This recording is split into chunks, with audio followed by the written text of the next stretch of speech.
Dear friends, welcome to education haven. मैं assistant professor Arun प्रकाश आपके अपने यूट्यूब चैनल शिक्षा स्वर्ग में आपका स्वागत करता हूं। फ्रेंड्स, आज है 24 जनवरी और 24 जनवरी से जितने भी महत्वपूर्ण करंट अफेयर्स निकलते हैं वह मैं आपको आज के इस लेक्चर में बताऊंगा।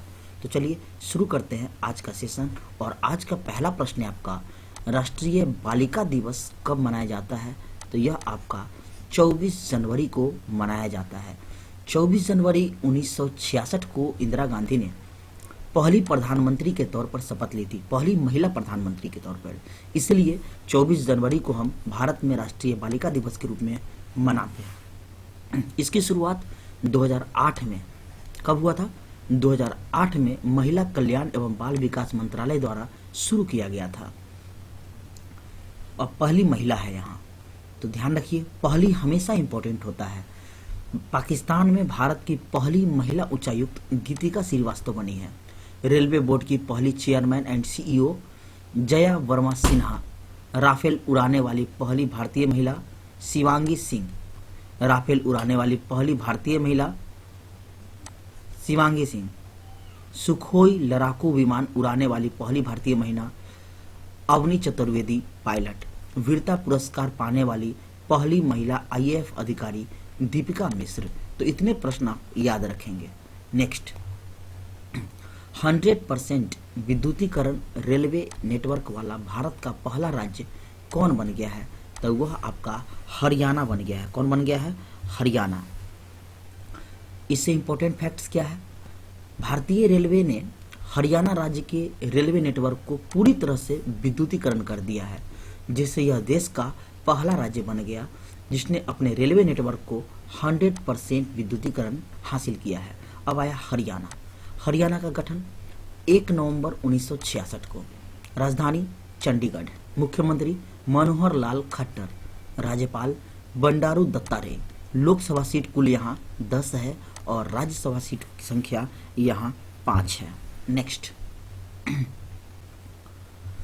किसने दिल्ली में गांव चलो अभियान की शुरुआत की है? तो यह आपका जेपी नड्डा के द्वारा शुरू किया गया। किसके द्वारा शुरू किया गया है? जेपी नड्डा के द्वारा। यह देखिए तस्वीर में यहाँ आपका भाजपा देश के ग्रामीण इलाकों में रहने वाले लोगों के संपर्क साधने के लिए, उससे जुड़ने के लिए 4 से 11 फरवरी तक, यानी कि अगले महीने 4 से 11 फरवरी 2024 तक देश भर में गांव चलो अभियान चलाने जा रही है। और इसके अध्यक्ष, भाजपा के अध्यक्ष जो है जेपी नड्डा ने शनिवार को पार्टी मुख्यालय में यह अभियान की शुरुआत की है, यानी लॉन्च की है। नेक्स्ट, भारत रत्न 2024 से किसे सम्मानित किया गया है? तो कर्पूरी ठाकुर को सम्मानित किया गया है। बिहार के जननायक पूर्व मुख्यमंत्री कर्पूरी ठाकुर को यह पुरस्कार दिया जाएगा मरणोपरांत। अब कर्पूरी ठाकुर 2 बार बिहार के मुख्यमंत्री रहे हैं। वे बिहार के पहले गैर कांग्रेसी मुख्यमंत्री थे। 1967 में कर्पूरी ठाकुर ने डिप्टी सीएम बनने पर बिहार में अंग्रेजी की अनिवार्यता को खत्म कर दिया। वे पिछड़े वर्गों के हितों की वकालत करने के लिए जाने जाते थे। अब यहाँ भारत रत्न है, तो इसके बारे में आप जानिए कि किसको वर्तमान में हाल फिलहाल पिछले कुछ वर्षों में मिला है और भारत रत्न जो है यह क्या होता है। तो भारत रत्न देश का सर्वोच्च नागरिक पुरस्कार है, यह ध्यान रखेंगे। यह किन किन क्षेत्रों में दिया जाता है? तो कला, साहित्य, विज्ञान, सार्वजनिक सेवा, जन सेवा, इसमें उत्कृष्ट योगदान के लिए यह जो है भारत रत्न दिया जाता है, जिसकी शुरुआत 1954 में यानी 1954 में हुई थी। भारत रत्न प्राप्त करने वाले पहले व्यक्ति सर्वपल्ली राधाकृष्णन थे। उसी वर्ष सी राजगोपालाचारी, सीवी रमन को भी मिला था। इंदिरा गांधी भारत रत्न प्राप्त करने वाली पहली महिला थी। ठीक है। 1987 में खान अब्दुल गफ्फार खान पाकिस्तान के यानी कि पहले विदेशी थे जिन्हें भारत रत्न पुरस्कार दिया गया था। और सचिन तेंदुलकर भारत रत्न प्राप्त करने वाले ऐसे पहले खिलाड़ी हैं जिनको मात्र 41 वर्ष की उम्र में भारत रत्न मिला, यानी कि सबसे कम उम्र में। अब पीछे जानिए कि पिछला बार जब मिला था तो वो 2019 में मिला था। 2019 के बाद 2024 में कर्पूरी ठाकुर जी को मिला है। तो 2019 में किसे मिला था भारत रत्न? तो 2019 में प्रणब मुखर्जी, नानाजी देशमुख, भूपेन हजारिका, इनको दिया गया था। ठीक है, आप इतना ध्यान रखेंगे। नेक्स्ट, हाल ही में केंद्र सरकार ने कौन सी योजना शुरू की है? तो प्रधानमंत्री सूर्योदय योजना शुरू की है। अब यहाँ योजना आया, तो प्रधानमंत्री सूर्योदय योजना ये क्या है? तो 22 जनवरी को प्रधानमंत्री मोदी जी ने एक नई योजना का ऐलान किया है। उस योजना का नाम है सूर्योदय योजना। प्रधानमंत्री सूर्योदय योजना के तहत 1 करोड़ से ज्यादा घरों में रूफटॉप सोलर पैनल लगाए जाएंगे। इन सोलर पैनल की मदद से लोगों को एनर्जी का साधन मिलेगा। दरअसल ऊर्जा क्षेत्र में आत्मनिर्भरता लाने के लिए यह योजना शुरू की गई है प्रधानमंत्री नरेंद्र मोदी द्वारा। अब कुछ इंपॉर्टेंट योजना आप सुनिए, और मैं हमेशा कहता हूं जब भी मैं एक प्रश्न बताता हूं उससे रिलेटेड कई प्रश्नों को बताता हूं, तो आप कॉपी कलम निकाल कर बैठिए और वीडियो को देखिए और वहां लिखिए, ताकि लिखने से याद हो। तो चलिए मैं महत्वपूर्ण योजना बता रहा हूं। जनधन योजना 2014 में आया था, स्किल इंडिया मिशन 2014 में आया, मेक इन इंडिया 2014 में आया, नमामि गंगे योजना 2014 में आया। ये चारों प्रश्न आपके एग्जाम में छप चुके हैं अभी तक, चारों इंपॉर्टेंट था, 2014 में आया था।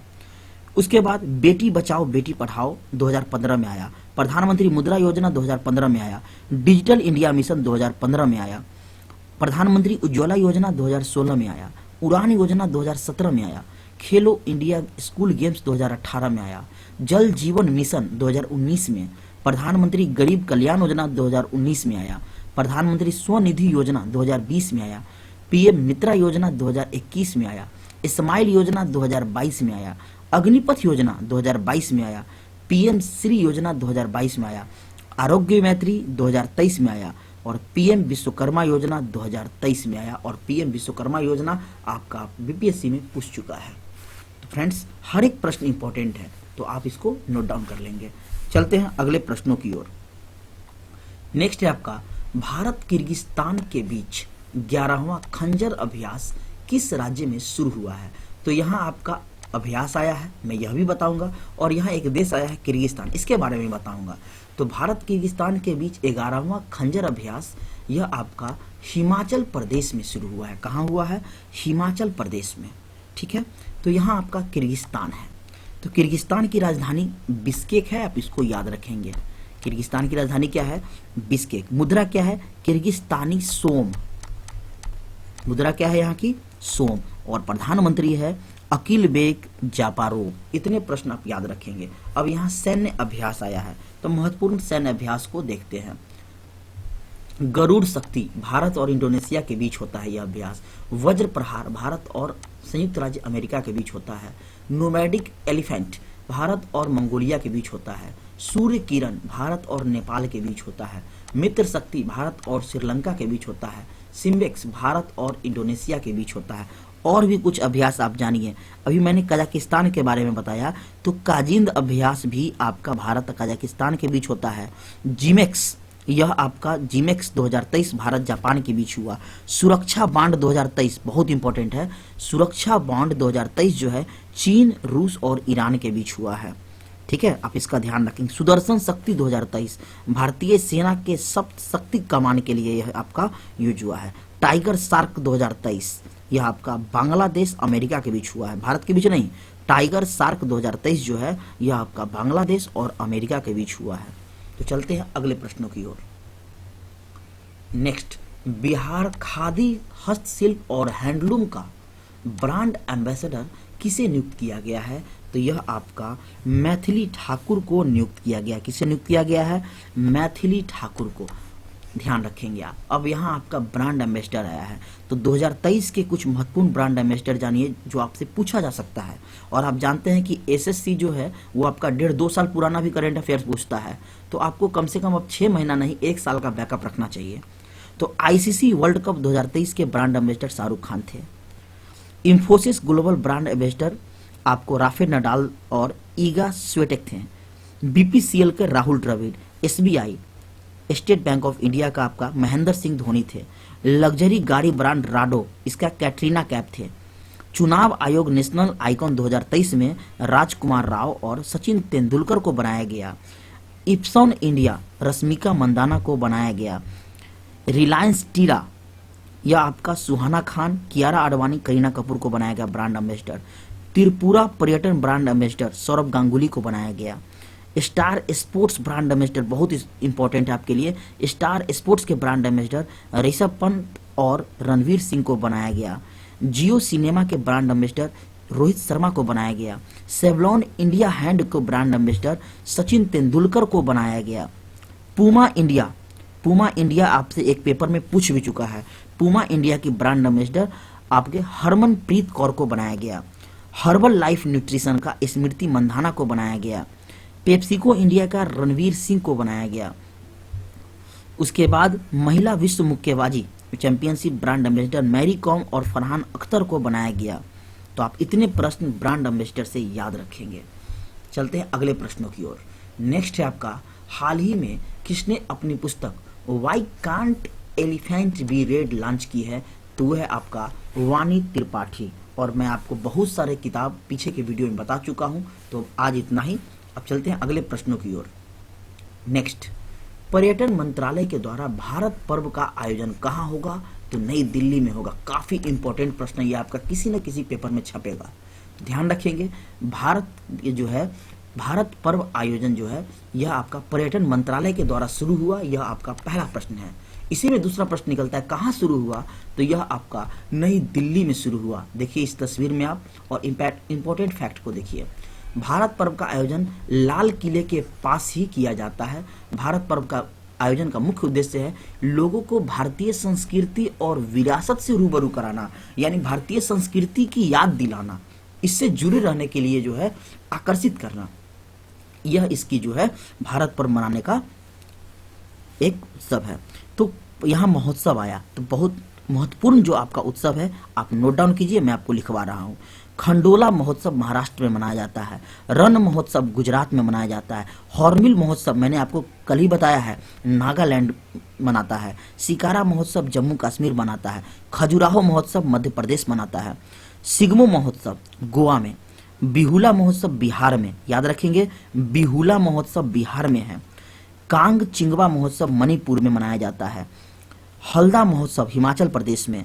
बोनालू महोत्सव तेलंगाना में मनाया जाता है, मैंने आपको बताया है। उगादी महोत्सव आंध्र प्रदेश में। टूसू महोत्सव झारखंड में। किचेरी महोत्सव उत्तर प्रदेश में। ऊंट महोत्सव राजस्थान में। तो आप इतने फैक्ट्स याद रखेंगे। नेक्स्ट, बीसीसीआई के द्वारा international cricket of the year 2023 किसे चुना गया है? तो यह आपका शुभम गिल को चुना गया है। किसे चुना गया है? शुभम गिल को चुना गया है। ये रहा आपका शुभम गिल। भारतीय दिग्गज रवि शास्त्री को लाइफ टाइम अचीवमेंट अवार्ड 2023 मिला है, ये आप ध्यान रखेंगे। और स्टार ओपनर क्रिकेटर आपका शुभम गिल को जो है 2022-23 के international cricketer of the year से सम्मानित किया गया है। तो यहाँ आपका बीसीसीआई आया है, ठीक है। तो बीसीसीआई के बारे में जानिए। बीसीसीआई की स्थापना दिसंबर 1928 में हुआ था। कब हुआ था? बीसीसीआई की स्थापना दिसंबर 1928 में। इसका मुख्यालय मुंबई है। अध्यक्ष कौन है अभी? रोजर बिन्नी। कौन है? रोजर बिन्नी। और उपाध्यक्ष है आपके राजीव शुक्ला। तो कमेंट में आपको बताना है कि बीसीसीआई का फुल फॉर्म क्या होता है, जरूर लिखिए। चलिए अब हम लोग फास्ट रिवीजन करते हैं, पीछे के प्रश्नों को देखते हैं। पराक्रम दिवस कब मनाया जाता है? 23 जनवरी को। G77 शिखर सम्मेलन 2024 कहाँ आयोजित किया जा रहा है? युगांडा में। स्टीड फास्ट डिफेंडर 2024 युद्ध अभ्यास का आयोजन किसके द्वारा किया जाएगा? तो नाटो के द्वारा किया जाएगा। किस अधिनियम द्वारा 21 जनवरी को मणिपुर, मेघालय और त्रिपुरा राज्य की स्थापना की गई थी? तो उत्तर पूर्वी क्षेत्र पुनर्गठन अधिनियम 1971 के द्वारा की गई थी। भारतीय मैराथन धावक मान सिंह ने एशियाई मैराथन चैंपियनशिप 2024 में कौन सा मेडल जीता है? तो यह आपका स्वर्ण पदक जीता है। अल्कोहल से जेट ईंधन तैयार करने की पहली प्रायोगिक परियोजना का उद्घाटन कहाँ किया गया है? तो यह आपका पुणे में किया गया है। आदित्य विजन ब्राह्मणे को मरणोपरांत वीरता के लिए प्रधानमंत्री राष्ट्रीय बाल पुरस्कार 2024 दिया गया। उनका संबंध किस राज्य से है? तो महाराष्ट्र से है। सऊदी अरब के जॉय अवार्ड 2024 से किसे सम्मानित किया गया? तो यह आपका आलिया भट्ट को सम्मानित किया गया। ममानी महोत्सव किस केंद्र शासित प्रदेश में मनाया गया? तो लद्दाख में मनाया गया। विश्व आर्थिक मंच की 54वीं वार्षिक बैठक में भारत द्वारा कौन सा गठन लॉन्च किया गया है गठबंधन? तो global good alliance equity and equality.